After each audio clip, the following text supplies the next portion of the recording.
जो बोलेंगे करने के लिए हम तैयार हैं। अगर 20 दिन के अंदर नहीं होता है तो इधर एक विचार हो जाए। પછી પોલીસ આયા મોકલો, કાફલો મોકલો, તો મુખામણના 42 ગામ જેના ભેગા રાખા. પછી જેને જે કરવું કરે. હવે એવું લાગે છે કે ગુજરાતના તમામ ભાજપના ધારાસભ્યને એવી ખબર પડી ગઈ છે કે જો ગુજરાતની અંદર ધારાસભ્ય પદે રહેવું હોય, લોકોની વચ્ચે રહેવું હોય તો લોકોની સવલતો અને સુવિધાઓ પર ધ્યાન આપવું પડશે. પક્ષનું પછી વિચારીશું. પહેલા આપણે જેને ચૂંટીને મોકલ્યા છે, જેમણે આપણા ઉપર વિશ્વાસ કર્યો છે, તેમને પહેલા આપણે ઓળખી લઈએ, તેમને જે સુવિધા આપવાની છે તે આપી દઈએ.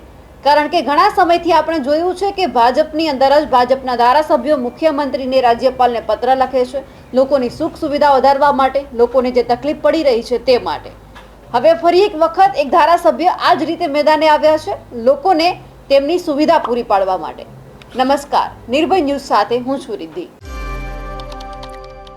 અત્યાર સુધી ગુજરાતની અંદર આપણે જોયું હતું કે લોકોને જે તકલીફ પડી રહી છે, લોકોના જે પ્રશ્ન છે તેમને વાચા આપવા માટે ભાજપના ધારાસભ્યો મેદાને આવી રહ્યા છે.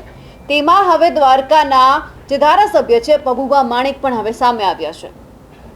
પબુભા માણેક હંમેશા પોતાની દબંગગીરી, દબંગ છાપની લઈને લોકોની વચ્ચે ઉપસ્થિત રહે છે અને આ દબંગાઈથી તેઓ લોકોમાં જાણીતા પણ છે. જો ગુજરાતની અંદર આપણે કહી શકીએ કે નરેન્દ્ર મોદી પછી કોઈ એવો ચહેરો હોય રાજકારણમાં કે લોકો જેમના ચહેરા ઉપરથી તેમને મત આપતા હોય તો એક છે આ પબુભા માણેક. જ્યારે પણ આપણે ભાજપનું નામ લઈએ છીએ ત્યારે લોકો હંમેશા નરેન્દ્ર મોદીને જોઈને મત આપે છે. તેવું જ કંઈક દ્વારકામાં પણ એવું જ છે. જો પબુભા માણેક કોઈ પણ પક્ષમાંથી ઊભા રહે, અપક્ષ કે પછી કોંગ્રેસ કે પછી ભાજપ, લોકો કોઈ પક્ષ નથી જોતા, તે ફક્ત જુએ છે તો પબુભા માણેકને. સતત 8મી વખત તેઓ ધારાસભ્ય બન્યા છે દ્વારકાના અને આ વખતે તેમણે નક્કી કર્યું છે કે હવે જે લોકોએ મારા ઉપર વિશ્વાસ મૂક્યો છે તેમની સુખ સુવિધા આપવાની જવાબદારી મારી છે.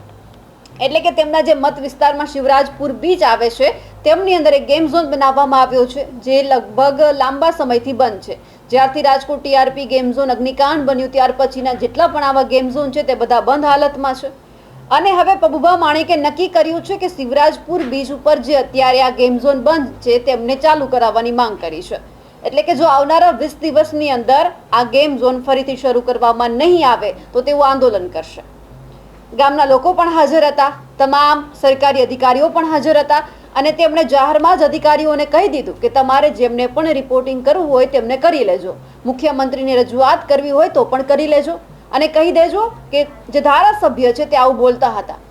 જો 20 દિવસની અંદર આ ગેમ ઝોન ચાલુ કરવામાં નહીં આવે તો ઓખા મંડળના 42 ગામને લોકોને અહીંયા હું ભેગા કરીશ અને આંદોલન કરીશ. જ્યારે આજે માંગ કરવામાં આવી છે પબુભા માણેક દ્વારા, તમામ અધિકારીઓને ખખડાવવામાં આવ્યા છે, મુખ્યમંત્રી સુધી રજૂઆત કરવાની વાત કરી છે, તે પહેલા આપણે સાંભળીએ. 10 लगे हम लोग सब तैयार ही है. अभी हमें इधर हूँ, उधर नहीं हूँ.